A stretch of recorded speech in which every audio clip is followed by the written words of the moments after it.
Hey, this is Preacher Corey D with another daily devotional. My devotion for today is Proverbs 25:2. It is the glory of God to conceal a matter, to search out a matter is the glory of kings.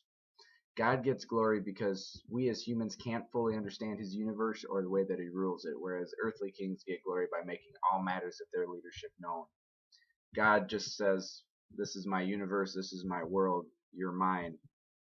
Whereas earthly kings, earthly leaders, like to make sure that everybody knows, this is my land, these are my borders, these are my rules, this is how far my jurisdiction goes, all the way down to the finest details, that fine print at the bottom.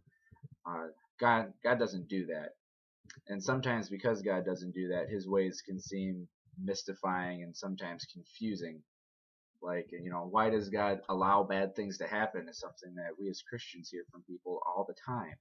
Why doesn't he only send the good? Sometimes it can almost kind of feel like God's playing some cosmic universal game of hide and seek with us. Well, he is. Why? Why would God almost hide from us? It's because he wants to be pursued, just like when kids hide, they're hiding because they want someone to come looking for them. God sometimes conceals himself from us so that we look for him. And it's not out of insecurity. He wants to be pursued out of love.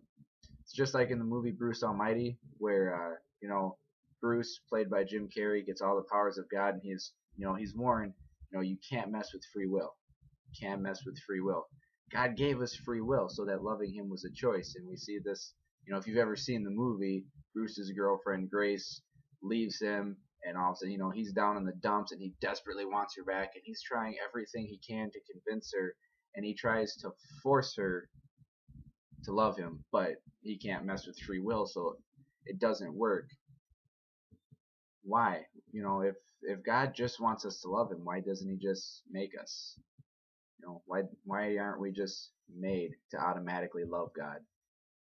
Because loving anyone or anything out of obligation or because you were made to do that means nothing. I mean, think if there was someone out there who you couldn't stand, but was holding a gun to your head and said, love me or love me or you die, what are you gonna do? Well, you're like, oh, okay, but is that gonna be real love? Is it gonna mean anything?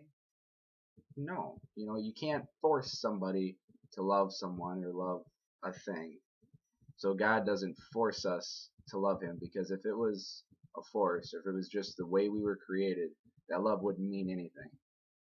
God wants it to be a choice. God wants our love for him to be free will and freely given. So God has us pursue him so he knows that it's real.